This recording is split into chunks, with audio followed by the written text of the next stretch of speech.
김수민의 뉴스 밑장. 이번 주도 제가 혼자 끌고 나가야 되겠습니다.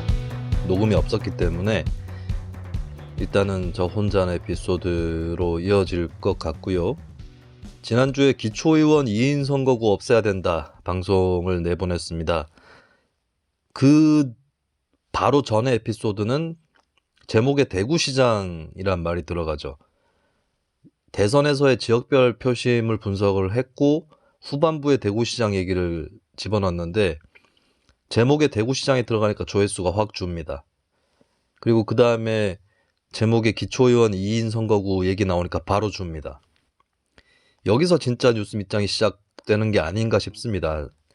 뭐 방송 취재에 대해서 잘 모르는 사람들은 안 들어도 상관없고요.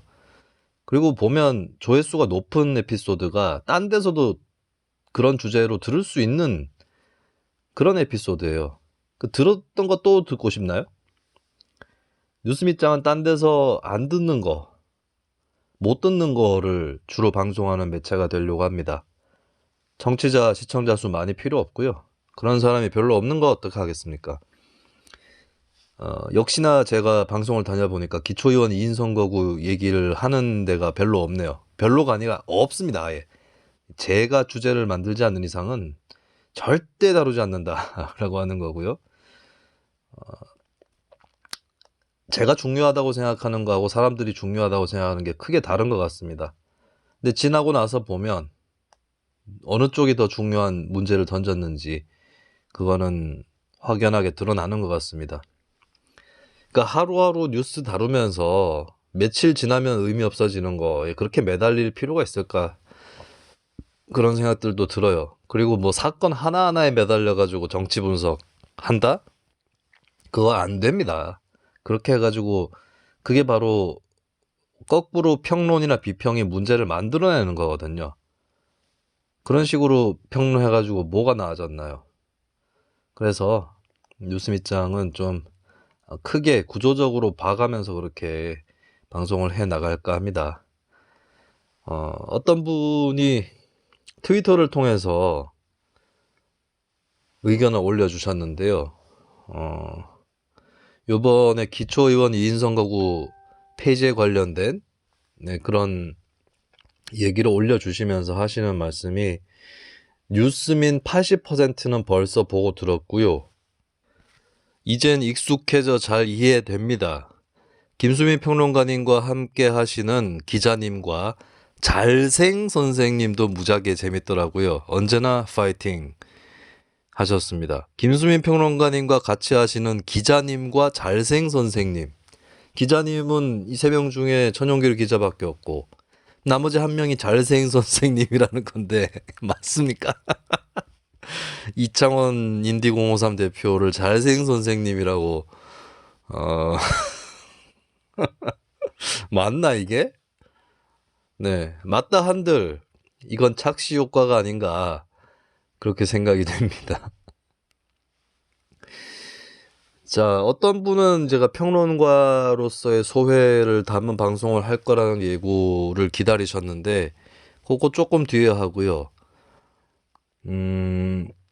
그리고 이번 대선 때 대선 주자 의혹들이 많았잖아요. 큰 것들이 있었고 거기에 대해서 취재 기자 분 한 분 연결을 해서 윤석열 당선자나 이재명 전 후보에 대한 문제 그것들은 대선이 끝나도 진행이 됩니다. 특검 얘기도 나오고 뭐 수사 얘기 나오니까 그 부분들 다시 한번 체크를 할 수 있도록 이번 대선 때 특종 보도를 빵빵 하셨던 기자분하고 연결을 해서 또 따로 다뤄보도록 하겠고 오는 일요일에는 뉴스 밑장이 또 녹음을 합니다. 대구에서. 예, 그 다음 주에는 2편 내지 3편 정도는 3명에서 녹음한 에피소드가 올라갈 예정이고 지방선거 계획을 본격적으로 시작합니다. 자, 저희 당명 공모를 했는데 의견이 아무것도 안 올라왔어요. 생방송 중에 몇몇 의견이 올라오긴 했는데 네, 당명 공모합니다. 지방선거에서 쓸 수 있는 그러니까 당으로 진짜 창당을 해가지고 후보를 내지는 않겠지만 후보를 추천하는 행위라든지 이런 것들은 할 수 있거든요. 이것에 대해서 정확하게 현재 정해진 방침은 없는데 이때 쓸 수 있는 이름, 뭐 당이라는 이름이 안 들어가도 됩니다. 네트워크, 연대, 연합 뭐 이런 이름 들어가도 상관은 없고요. 뉴스민으로 넣으려니까 당 이름에, 정치 단체 이름에 뉴스가 들어가는 건 좀 그렇잖아요. 민자는 들어갈 수 있겠죠. 그래서 여러분들 아이디어를 공모를 하고 그 외에도 무슨 일을 지방선거 때 해봤으면 좋겠다 이런 의견들 좀 주시면 좋겠습니다. 그리고 지방선거 때 내가 이 지역, 자기 지역에서 통신원 역할을 하겠다 이런 분들도 좀 자원을 해주시길 바라겠습니다. 자, 오늘은 뭐 사실 대통령 선거 끝난 지 얼마 안 됐거든요.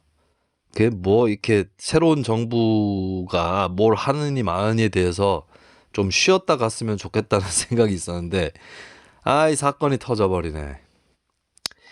자, 이 사건 막 터뜨리고 이런 거 안 좋은데 뭐 제가 무슨 얘기 할지는 아실 거예요. 대통령 집무실 이전입니다. 근데 그 전에 윤석열 정부가 어떤 조건에서 출범하는지 이거를 한번 따져봐야 될 것 같습니다. 자, 리얼미터가 미디어 헤럴드의 의뢰로 3월 10일부터 이틀 동안 전국 유권자 1,018명을 대상으로 실시한 여론조사가 있습니다. 표본 오차는 95% 신뢰 수준에서 플러스 마이너스 3.1%포인트고요. 자세한 내용은 중앙선거여론조사 심의위원회 홈페이지를 참고하시면 될 텐데요. 자, 아직까지 대통령 취임도 안 한 윤석열 당선자에 대해서 지지율을 물어볼 수는 없겠죠. 국정수행 평가를 할 수는 없습니다. 전망을 물어볼 수는 있겠죠. 그래서 물어봤습니다. 잘할 것 같냐, 잘 못할 것 같냐 이렇게 물었거든요.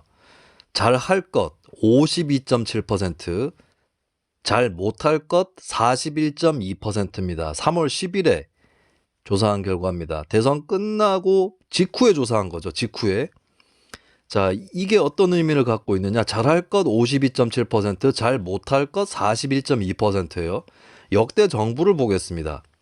이명박 대통령 잘할 것 79.3%, 못할 것 13.9%. 긍정 전망이 훨씬 높죠. 박근혜 전 대통령 잘할 것 64.4%, 잘 못할 것 27.2%. 이명박 정부에 비해서는 긍정 전망이 낮지만 그래도 부정 전망에 비해서는 상당히 높은 64.4%의 긍정 전망치가 나왔습니다.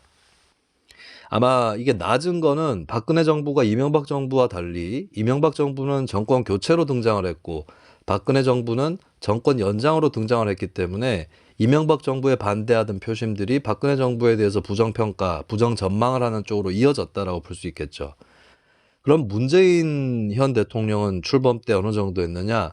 잘할 것 74.8%, 잘 못할 것 10.6%입니다.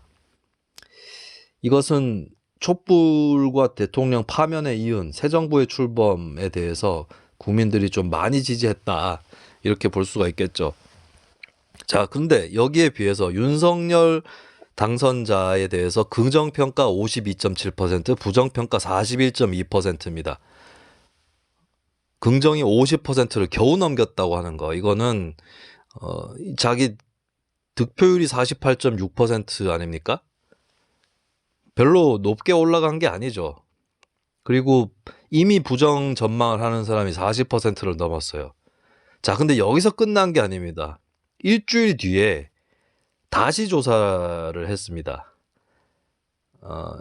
조금 더 긴 시간을 두고 조사를 했는데 일주일 뒤도 아니죠. 3월 10일에 직후에 대선 직후에 조사했던 거 말고 3월 14일부터 3월 18일까지 미디어 헤럴드가 의뢰를 해서 리얼미터가 좀 많아요. 인구가 2,521명에게 전국 만 18세 이상 조사를 한 결과 응답자의 반이 안 되는 49.2%가 국정수행을 윤 당선자가 잘할 것이라고 대답을 했습니다.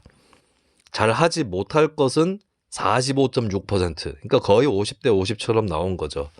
잘할 것이라는 조사, 그 전에 조사, 3월 10일부터 11일까지 조사한 것에 비해서는 3.5%포인트가 하락을 했습니다. 일주일도 안 돼가지고 3.5%포인트가 하락을 했고, 잘하지 못할 것이라는 응답은 41.2%가 처음에 나왔던 건데, 여기서 4.4%포인트 올라서 45.6%가 나온 겁니다.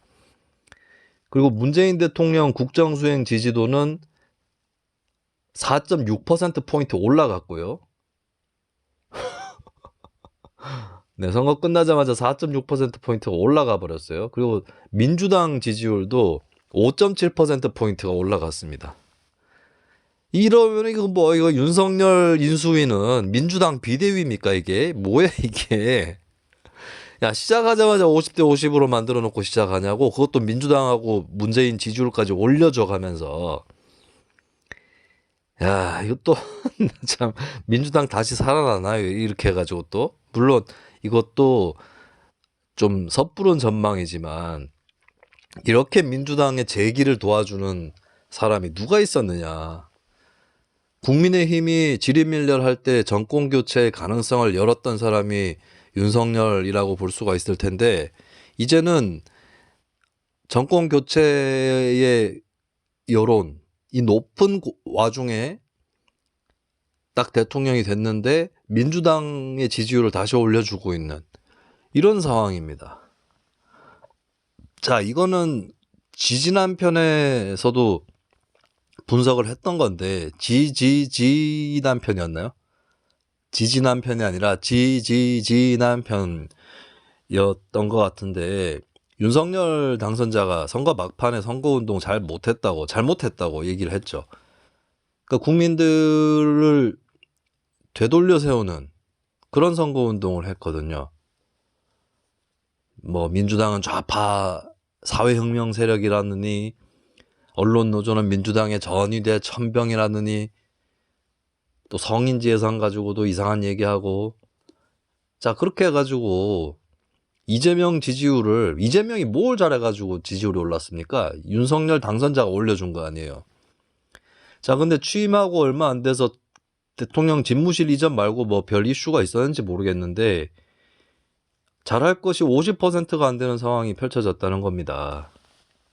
이렇게 반대반으로 쪼개진 상황에서 윤석열 정부가 잘 될 수 있을까 굉장히 걱정스럽습니다. 자, 대통령 집무실 이전 얘기를 해야 되겠는데요. 일단은 제가 지금 녹음을 하고 있는 상황에서 청와대 입장이 나왔습니다. 사실 이게 문재인 정부가 결정을 해야 됩니다. 그러니까 윤석열 당선자가 취임 이후에 이걸 추진을 한다고 하면 자기 마음이죠.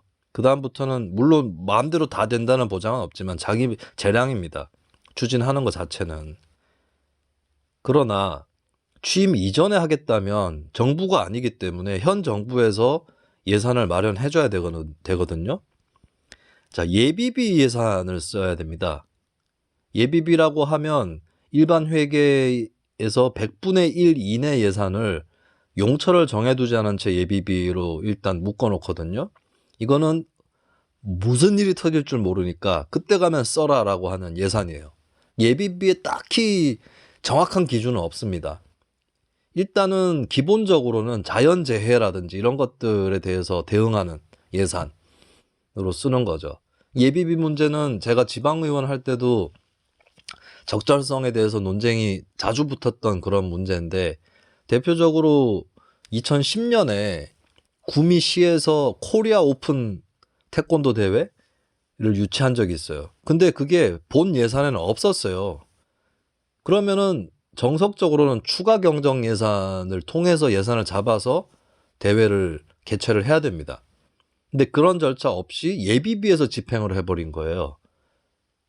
그래서 막 따지고 했던 기억이 납니다. 뭐 저는 그때 약간 어리버리한 상태였는데 의원 되고 나서 한 2달 정도, 1달 정도 지난 시점이어서 그렇게 진행이 되는지도 몰랐어요. 근데 예비비를 쓰려면 어쨌든 국회가 아니죠. 지방의회에 보고를 해야 되거든요. 그때가 8월이었는데 8월에는 회기가 없어요. 제가 있었던 지방의회에는. 그래서 의원 간담회를 통해서 얘기가 됐는데 의원 한 3명 정도가 막 뭐라고 하시더라고요. 뭐라고 해야 될 일이죠. 그러니까 그런 식으로 쓰면 안 된다는 거고, 그러면 예비비를 인수위가 쓸 수 있느냐? 인수위가 직권으로 쓸 수는 없습니다. 다만 인수위가 필요한 부분이 있으면 행안부라든지 이쪽을 통해서 요청을 할 수 있죠. 그러면 기재부에서 예산을 정한 다음에 대통령 또 있는 국무회의죠. 국무회의에 안을 올립니다. 그러면 집행을 할 수가 있고, 이거는 사후에 국회에 보고가 되긴 하나 국회가 승인하거나 의결해야 될 사항은 아니에요. 예비비는. 그래서 이 예비비는 철저하게 행정부 재량에 많이 달려 있습니다. 대신에 예비비를 가지고 공무원 인건비라든지 이쪽으로 지급할 수는 없다. 요 정도 제한만 있을 뿐이에요. 자, 그런데 인수위도 이제 법에 의거해 가지고 설치되고 운영되는 기구거든요. 인수위가 예비비 집행에 대해서 요청할 수 있습니다. 근데 용처가 정해져 있어요. 인수위가 요청할 수 있는 건 뭐냐? 당선인 예우에 관련된 거. 두 번째는 인수위의 설치와 운영에 관련된 사항입니다. 자, 대통령 집무실이 당선인 예우에 관련된 건가요? 예우라고 표현하는 것도 부적절하지만 대통령의 집무 공간이지 당선인의 집무 공간이 아닙니다. 그래서 이것은 인수위가 요청할 수 있는 예비비 집행은 될 수 없다. 이고요. 그럼 두 번째, 대통령 집무실 이전이 인수위 설치와 운영에 관련된 예산이냐? 아니죠. 인수위가 아니라 정부, 정식 정부의 예산입니다. 그렇다면 인수위 차원에서 정부에다가 집무실, 대통령 집무실 이전을 요청할 권한은 없는 겁니다. 그래서 이 요청은 요청 자체는 할 수도 있겠죠. 하지만 법에 의거한 요청은 아니라는 겁니다. 그냥 이것 좀 해주세요 이 얘기예요. 그렇다면 문재인 정부가 차기 정부 대통령의 집무실 이전에 관련된 예산을 예비비에서 빼서 집행을 한다고 하면 그것은 1차적으로 문재인 정부의 작품이 됩니다. 그래서 제가 집무실 이전은 저는 서두르면 안 된다. 취임 전에 해야 된다는 생각을 버려야 된다. 이 입장인데 만약에 그대로 추진됐으면 저는 문재인 정부를 또 깔 수밖에 없는 거예요. 근데 일단 문재인 정부에서 청와대에서 국무회의의 상정이 어렵다라고 하는 거, 그리고 이 월요일이죠. 3월 20일자로 3월 21일자로 NSC 국가안전보장회의를 개최를 했어요. 왜냐하면 집무실을 용산 국방부 청사로 옮긴다라고 하는 것이고, 그렇게 되면은 국방부와 함께 살고 있었던 합참이 딴 데로 옮겨야 됩니다. 이것이 어떤 여파를 불러일으킬지 이거는 해봐야 하는 건가요? 근데 해보기 전에 우려들이 나오고 있죠. 전직 합참의장 11명, 그중에 4명은 전직 국방부 장관이기도 하고 특정 정부가 아니라 이명박 정부, 노무현 정부, 박근혜 정부 그쪽의 장관 출신이거나 심지어는 새 정부에 윤석열 정부에서 국방부 장관 임명될 수도 있다라고 여겨지는 인사까지도 포함된 그 합참의장, 전직 합참의장 11명이 반대하는 그런 입장을 표명을 했습니다. 그 상태에서 뭐 원래부터 민주당이나 청와대가 집무실 이전 이런 것들을 해왔던 것도 아니고 새로운 당선자가 얘기를 꺼내는 건데 그걸 덜컥 들어줄 수 있나요? 하려면은 윤석열 정부에서 해라 이 얘기죠. 넘어가면은 뭐 문재인 대통령 갈참이 아니라 예비역 되는 거죠. 예비역. 그러면 뭐 그때 막을 수 있나요? 의견 정도는 개진할 수 있을지라도 뭐 꼭 협조를 해줘야 된다거나 막지 못한다거나 이런 건 없습니다. 자, 근데 일단은 이제 청와대에서는 조금 이거를 제동을 일단 걸고 뒤로 미뤘다고 볼 수 있는데, 자, 앞으로 어떻게 되는지 이걸 떠나서 자, 지금까지 했던 걸 좀 살펴보면 윤석열 당선자는 이미 공약을 파기한 겁니다. 광화문으로 옮긴다고 했잖아요. 그 3월 10일에 당선이 됐습니다. 열흘 또 되기 전에 파기한 거예요. 김재원 국민의힘 최고위원이 처음부터 용산으로 옮긴다 그러면 반대가 많고 하니까 일단은 광화문 시대라고 표현했던 거다라고 변명을 했는데, 아니 그러면 집무실 이전 이렇게 얘기를 하면 되지 뭘 또 광화문이라고 또 일부러 그렇게 했다고 말을 합니까? 뭐 노룩 패스 합니까? 눈으로는 광화문을 쳐다보면서 용산으로 노룩 패스를 하나요? 이러니까 논의가 산으로 가는 거예요. 논의가 용산으로 가는 겁니다. 자, 용산이 적절한지 아닌지에 대해서 제가 상세하게 얘기할 건 없습니다. 일단 되게 평면적으로 얘기를 해보죠. 양자택일이면서 평면적으로 얘기를 해보면 청와대에서 나오는 게 좋은가 안 나오는 게 좋은가. 나오는 게 좋아요. 두 개 중에 하나만 선택하라면. 다른 거 떠나서 두 개 중에 하나만 딱 놓고 봤을 때 청와대가 좀 사람들하고 단절된 장소에 있는 건 사실이죠. 그리고 그 장소의 문제점을 떠나서 사람 마음, 기분, 기운 이런 것도 저는 좀 존중해 줄 필요는 있다고 생각합니다. 이게 윤석열 당선자가 시작도 하기 전에 무속 주술 관련된 그 이미지가 있어가지고 더 힘들어지긴 했는데 아무래도 그 청와대 들어가가지고 잔혹했던 운명을 맞이한 그런 대통령들이 많다 보니까 나는 거기 들어가기 싫다고 생각할 수 있죠. 여기에 대해서는 존중해 줄 수 있습니다. 자, 그리고 옮긴다 쳤을 때 광화문하고 용산 국방부하고 둘 중에 하나를 고르라면 저는 용산 국방부가 더 낫다고 생각합니다. 광화문에 가가지고 그 두 가지 문제가 있어요. 대통령이 일하는 그 주변에 집회 시위가 많이 제한이 됩니다. 근데 광화문 쪽은 아시잖아요. 바로 앞에 광화문 광장이 있거든요. 거기는 앞으로도 주요한 집회 장소가 될 수 있습니다. 근데 대통령이 주변에 있으니까 집회 마시오. 이렇게 되는 건 옳지 않죠. 근데 국방부 쪽은 광화문처럼 그렇게 주변에 사람들이 통행이 많은 건 아니기 때문에 그리고 원래 어떤 안보시설이나 이런 게 있어서 광화문에 비해서는 안보시설을 새로 만드는 비용이라든지 이게 비용이 문제가 아니라 기술적으로 되느냐가 문제거든요. 그런 부분에서는 용이한 건 사실이죠. 자, 그런데 대통령 집무실 이전이라고 하는 것의 목적이 뭡니까? 제왕적 대통령제 청산이다. 제왕적 대통령제 청산인데 그럼 청와대를 꼭 나와야 가능한가? 그리고 대통령 집무실을 이전하는 과정은 그렇다면 제왕적 대통령제 청산이라는 목적에 부합하느냐 이거예요. 자, 국방부로 간다고 하니까 논쟁이 나올 수밖에 없는 게 이제 원래의 그 안보 체계가 있습니다. 국방부에서 구축되어 있는 안보 체계가 있죠. C4I라고 하는 그 안보 체계가 있습니다. C4I가 뭐냐? 이거 할 때마다 좀 헷갈리는데 커맨드, 컨트롤, 커뮤니케이션, 컴퓨터, 인텔리전스, 지휘, 통제, 통신, 컴퓨터, 정보. 요거를 이제 C4I라고 합니다. 지휘, 통제, 통신 체계라고 할 수 있는데 이것이 흐트러질 우려가 있다라고 하는 거예요. 청와대에서 대통령 집무실이 나와서 국방부로 가는 경우에 이거 국방부에 다 원래 구축되어 있던 건데 그리고 국방부하고 합참이랑 같이 있으면서 나름대로 이점을 본 게 있죠. 근데 합참 또 따로 옮겨야 돼요. 이렇게 되면.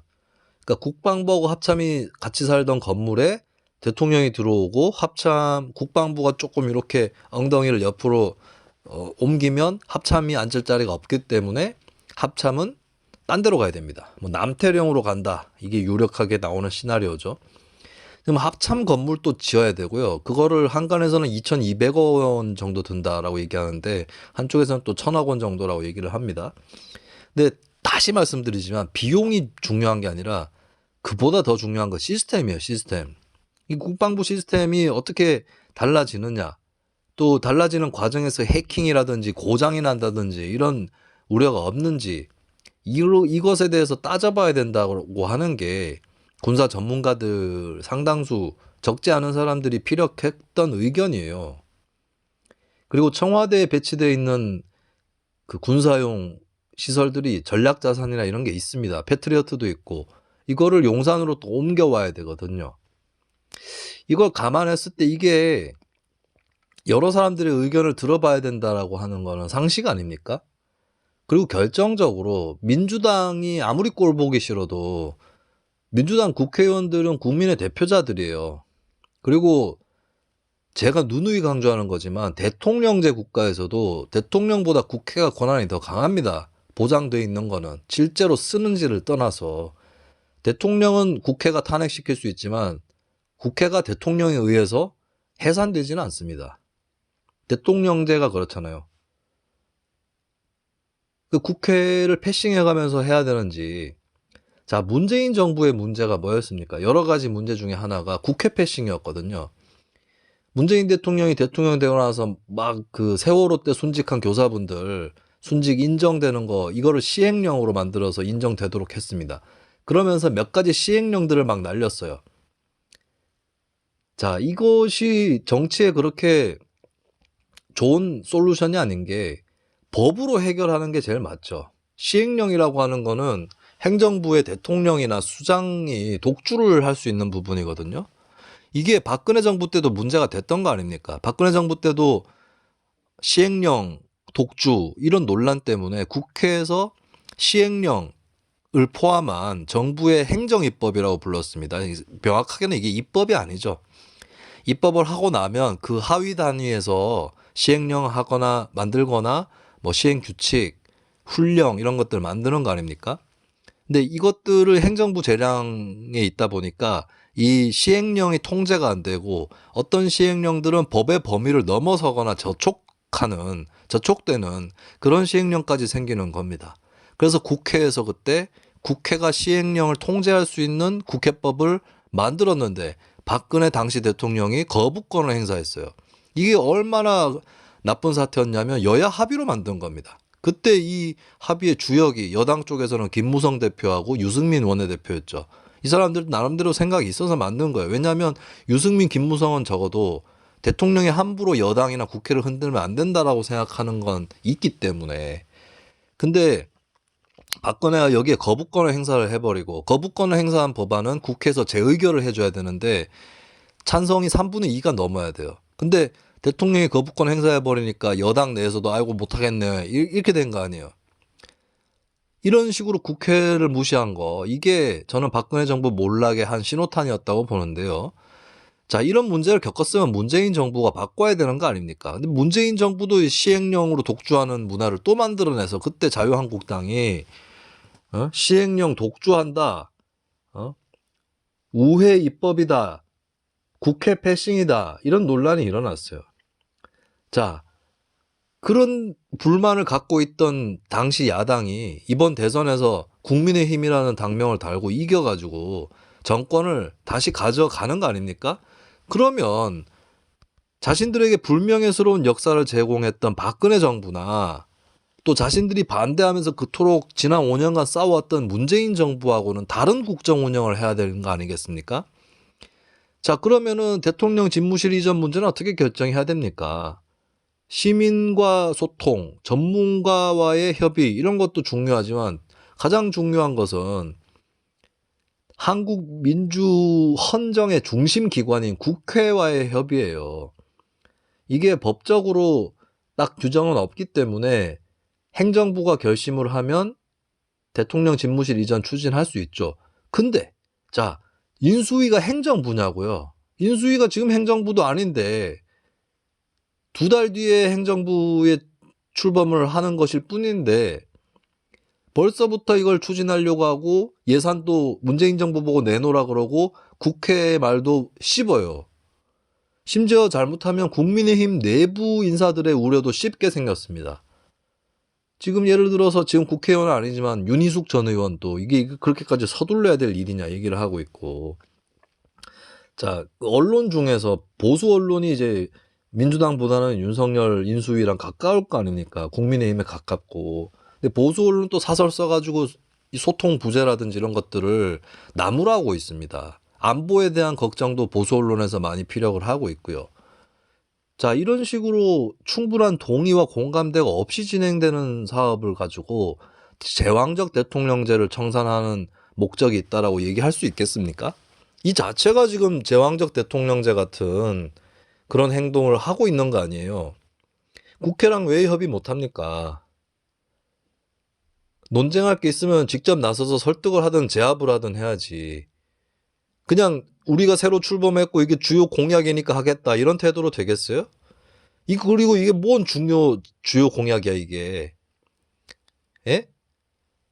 아니 공약은 이미 파기했잖아요. 윤석열 인수위가. 광화문으로 간다 해놓고 파기해버렸잖아. 자, 민주당 보고 자기네들이 광화문으로 못 옮겼으니까 뭐 이제 내로남불식으로 나오냐 얘기를 하죠. 자, 그 민주당한테는 그 얘기 할 수도 있어. 근데 저 같은 경우는 애초부터 청와대를 옮기고 자시고 뭐 여기에 대해서 별 감흥이 없었고, 문재인 정부에서도 광화문 대통령 시대를 열겠다고 했을 때도 냉소적이었어요. 제가 그때 가졌던 생각, 그때 했던 말은 그 세종시 이전 문제도 있고 여러 가지 난제들이 있을 텐데 지금 바로 어떻게 옮기냐, 그리고 광화문 청사로 가는 거에 대해서 역대 여러 대통령들이 검토를 했는데 다 안 됐어요. 거기 아까 집회 시위 얘기를 했는데 교통도 불편할 거거든. 근데 그쪽 가신 분들은 아시잖아요. 거기에 대통령이 또 간다 온다 이러면 어떻게 되는지, 그쪽 일대가. 그래서 이거 뭐 그렇게 그게 중요한 거냐 얘기를 했고, 결국에 문재인 정부도 검토 끝에 광화문 폐기를 했습니다. 자, 근데 문재인 정부도 광화문 시대 공약은 폐기하는데 그 2019년 초에 폐기됐을 거예요.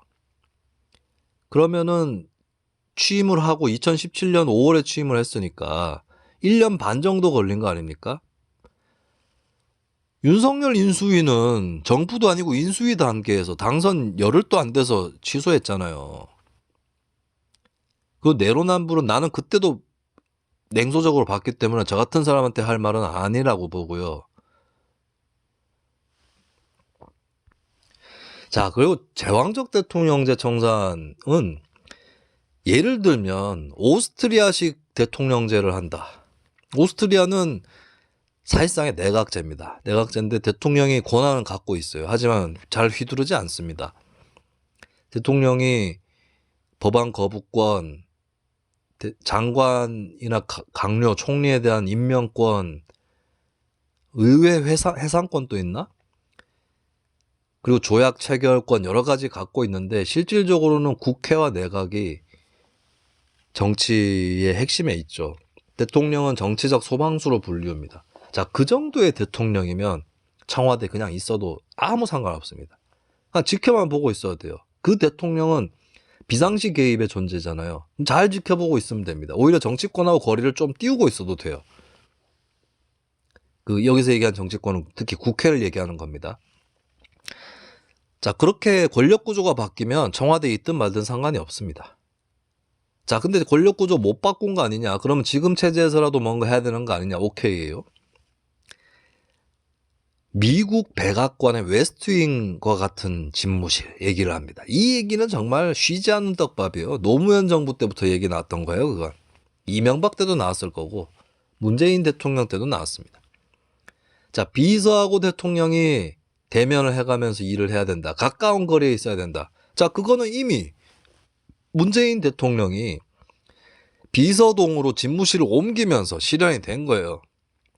첫 번째. 두 번째, 아니 비서하고 대통령하고 대면 못 해가지고 우리나라 정치가 이 지경이었습니까? 그러면 대선 끝나고 대통령하고 비서하고 또 뭐 해가지고 자기들끼리 쏙닥쏙닥 하면 잘 됩니까? 그러면 소통이라는 게 청와대 대통령 비서실 내부에서의 소통이 부족해서 문제가 아니라 국회와 소통이 안 되고 정당하고의 소통이 안 되고 심지어는 야당은 물론이고 여당까지 패싱하고 이런 것 때문에 문제가 된 거거든요. 대통령 비서실을 둘러싸고 있는 국회, 정당, 내각, 정부 부처를 둘러싸고 있는 전체 시스템의 문제를 가지고 대통령 비서실 내부의 공간과 구도만 바꾸면 된다라고 생각하는 겁니까? 그래가지고 어떻게 제왕적 대통령제를 정산합니까? 이래가지고. 그러니까 제왕적 대통령제 정산이 아니라 똑같은 문제를 그대로 나타내는 거예요. 자, 이거 딴 말 할 필요 없어요. 저는 비용이 많이 드니까 반대다 이런 얘기도 할 필요 없다고 생각합니다. 지금 이렇게 추진해서 되겠냐고요. 당선인 입장에서는 이게 아주 큰 일도 아니고 조금 대통령이 일하는데 옮기는 건데 이것조차도 못 해가지고는 앞으로 뭐가 안 된다 이렇게 생각할 수 있겠죠. 근데 이게 사소한 게 아니라고. 요거 하나 하는 거에 어떻게 국정을 운영하는지가 드러나는 거 아닙니까? 여러 가지 우려가 있는데 이걸 왜 이렇게 서둘러요? 그리고 권한도 없다니까 권한이 없는 일을 하려고 하고 있어요.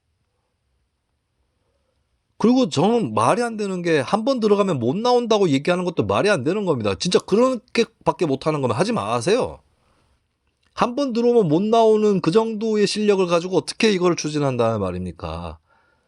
청와대에서 당장엔 시작하더라도 나올 수 있는 그런 능력과 계획을 갖고 있어야지. 한 번 들어가면 못 나온다. 뭐 청와대 지하에 어둠의 세력에 숨어 있다가 대통령 취임하는 사람이 들어가면 납치해가지고 그 다음에 가짜 대역을 뭐 지상으로 올려보낸 다음에 그렇게 통치를 하는 겁니까 그러면? 아 참.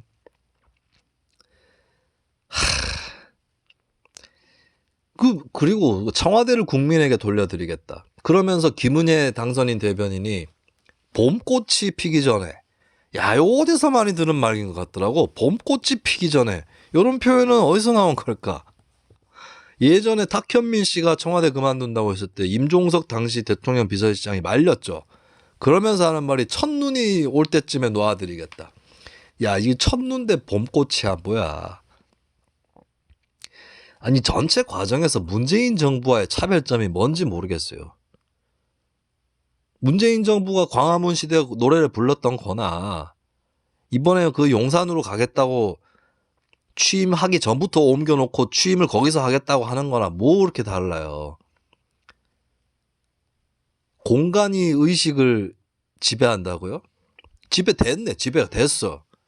자, 그게 진짜 무서운 게 뭐냐면 그럼 청와대로 피치 못해서 청와대에 있을 경우는 의식이 일그러질 거란 얘기잖아요. 자, 집무실 이전은 나라의 부조리를 타파하고 권력 구조를 혁신하는 출발점이나 원인이라기보다는 그 과정 속에서 이루어지는 결과에 가까워야 됩니다. 근데 윤석열 당선자나 국민의힘의 그림이 뭐예요? 선언밖에 없어요. 아직까지는. 구체적인 거는 조금밖에 없어요. 제가 그래도 높게 평가하는 거는 이거는 윤석열 당선자가 얘기하기 전에 국민의힘이 얘기하기 전에 제가 훨씬 먼저 얘기한 거라서 제가 문재인 정부 초반부터 얘기했던 건데 청와대 키우면 안 된다. 청와대 대통령 비서실은 정부 조직법상에 대통령 비서실에 대한 조항은 비서실장 한 자리밖에 없어요. 나머지는 모두 임의 직책이고 임의 조직입니다. 근데 민정수석 난 조국 임명할 때 야 이거 텄다고 생각했어요. 제가 그 당시에 조국 교수하고 사이가 나쁜 사이도 아니고 뭐 잘 아는 사이도 아니지만 뭐 그 사람이 잘못되길 바라고 이러지도 않았고요. 저하고 조국 교수의 야트막한 인연은 아실 분들은 아실 겁니다. 그래서 잘 되기를 빌긴 했지만 무슨 민정수석에 조국을 임명하고 이게 되냐. 저는 민정수석실 폐지해야 된다. 그때부터 얘기를 했어요. 삼선개헌 박정희 정권을 추진하면서 민정수석실이 만들어졌고 이거 잠깐의 프로젝트로 만들어졌다가 독재 권력을 더 연구하고 공고하게 갖고 가기 위해서 유신이 추진되면서 민정수석실이 부활을 했죠. 민정수석의 그 임무를 보면 문재인 정부에서 검찰, 경찰, 국세청, 감사원, 국정원 5대 기관을 관할하는 걸로 나옵니다. 민정수석 정부조직법상에 아무런 근거도 없는 직책이고 국회에서 나오라 그래도 우병우나 조국이나 안 나갔던 데가 자리가 민정수석이고 민정수석 임명할 때 인사청문회도 안 합니다. 그런 민정수석에다가 법무부총리급의 진짜 제가 아는 표현이에요. 법무부총리급의 엄청난 권한을 줘버린 게 문재인 정부였다고요. 자, 그 역사를 청산하겠다고 하는 것이 윤석열 당선자가 정치 입문하면서 이미 냈던 공약입니다. 그때 최장집 교수하고 회동도 했었죠. 사실 이 청와대 정부가 돼서는 안 된다라고 하는 주장, 이것은 정치학계에서 최장집 교수라든지 또 그의 제자이고 어쩌면 최장집 교수하고는 또 다른 독보적인 분야들을 개척하고 있는 정치학 박사 박상훈 씨라든지 이쪽에서 하던 얘기예요. 박상훈 씨가 쓴 청와대 정부라는 책 여러분들도 한번 읽어보십시오. 자, 그래서 민정수석실 폐지 그리고 오랫동안 문재인 정부 기간 내내 공석이 됐던 특별감찰관 임명 이런 것들은 당연히 해야 될 일이고 윤석열 당선인 공약으로서 저는 그 공약 중에 지지하는 공약이고 그리고 윤석열이 안 하면 다른 사람이라도 해야 된다고 제가 얘기를 할 공약입니다. 자, 근데 거기서 끝이냐고요. 청와대 몇 개 이렇게 실 폐지하면 끝입니까? 제왕적 대통령제 청산의 길은 굉장히 큰 그림을 그려서 멀리 가야 되는 일이에요. 청와대 직원 조금 줄이고 집무실 옮긴다고 될 일이 아닙니다. 그러니까 고집 좀 그만 피라고. 그럴 시간에 딴 일을 하시라고요. 그 이전은 계속 추진하면 돼요. 그거 한 번 들어가면 못 나온다고 생각한다면 하지 마십시오. 이런 걸로 지금 시간 보낼 때냐고. 이런 반대를 더 키우게 생겼어요. 국민들 중에 상당수는 청와대가 좀 그렇지, 자리가 입지가 좀 그렇지라고 생각하시는 분들이 많았을 겁니다. 근데 이런 식으로 추진하면 야야 하지 마라 이렇게 되는 거죠. 안 할 생각인가? 혹시? 안 하려고 지금 이렇게 빨리 페이스를 끌어가지고 조기에 무산시키려고 그러나? 자, 정치를 어떻게 해야 되는 건지 그거부터 좀 생각을 하셨으면 좋겠습니다. 예전에 시가 한 편 있었죠, 시. 제가 요번에 생각나는 시가 있어요. 김수영 시인, 교과서에도 나오니까 많이 아실 겁니다. 김수영 시인이 4.19 직후에 1960년도에 그때는 이제 혁명 할 때였죠. 그때 그 방을 생각하며란 시를 씁니다. 이거 첫 구절이 너무 유명하죠. 혁명은 안 되고 나는 방만 바꾸어 버렸다. 자, 윤석열 당선자 이렇게 가면 제왕적 대통령제 청산은 안 되고 방만 바꾸어 버렸다. 이렇게 갑니다. 본말 전도하지 말고 무엇이 근간이고 기본이며 핵심인지를 다시 한번 생각을 하셔야 됩니다. 국회 의견 꼭 물어봐야 되고 필요하면 공론조사도 해보고 더 깊이 검토를 해보십시오. 그리고 꼭 국방부 용산 청사해야 됩니까? 딴 데 또 있을 수도 있잖아. 자, 더 중요한 게 있어요. 경호 문제도 경호상의 유리함 때문에 광화문이 아니라 용산으로 간다고 하는 거잖아요. 자, 그러면서 묘하게 경호 축소 문제가 또 축소되고 있어요. 집무실 전에 경호 문제부터 좀 어떻게 해볼 필요도 있어요. 민주국가에서 정치 지도자를 어떻게 해한들 흔들리지 않습니다. 옛날에 박정희가 시해 당했을 때도 결국에는 별일 없었잖아요. 민주국가는 더 그래요. 그 정치 지도자, 특정 지도자 몇 명 어떻게 한다고 해서 시스템이 흔들리지 않거든. 그렇다면 대통령 경호 시스템도 바뀌어야 될 필요가 있죠. 차라리 그것부터 시작을 해보시라고요. 그것도 만만치 않을 겁니다. 경호 전문가, 안보 관계자들이 안 됩니다요. 근데 기본 이치부터 설득을 시키라고. 이제 그렇게 경호 안 해도 된다고. 자, 그리고 소통? 청와대에 그냥 있어도 소통을 할 수 있고요. 그 통이동 나들이도 하시던데 경호 체계 좀 약화시키고 통이동에도 좀 왔다 갔다 하시고 식당가에. 그리고 청와대 안에서 밥을 먹는데 국회의원들하고 밥을 자주 드십시오. 국회의원들하고 밥 좀 자주 드시라고 여러 가지 얘기하고 그 자기 말 좀 참고 뚜벅이 토커라고 막 자기 하고 싶은 얘기 다 하다가 시간 다 보내고 방문한 사람은 별 얘기 못 하도록 그렇게 만든 다음에 돌아가게 하지 말고 국회의원들하고 자주 식사하시라고요. 여당 야당 가릴 거 없이 여당하고도 신경 써야 됩니다. 역대 대통령들 보면 여당부터를 무시하거든. 그러면 안 된다고요. 그게 더 중요합니다. 집무실이 어디 용산에 있니 종로에 있니 이게 중요한 게 아니고요. 그게 더 중요한 거다. 근데 이게 좀 일의 순서 잘 풀어나가야 됩니다. 그리고 해야 될 얘기도 엄청 많은데 왜 자꾸 여기에다가 쏠리게 만드는지 이해를 할 수가 없네요. 자, 더 중요한 것에, 더 근본적인 것에 신경을 쓰시기를 바라면서 오늘은 여기서 마무리를 하도록 하겠습니다. 아수라 발발타.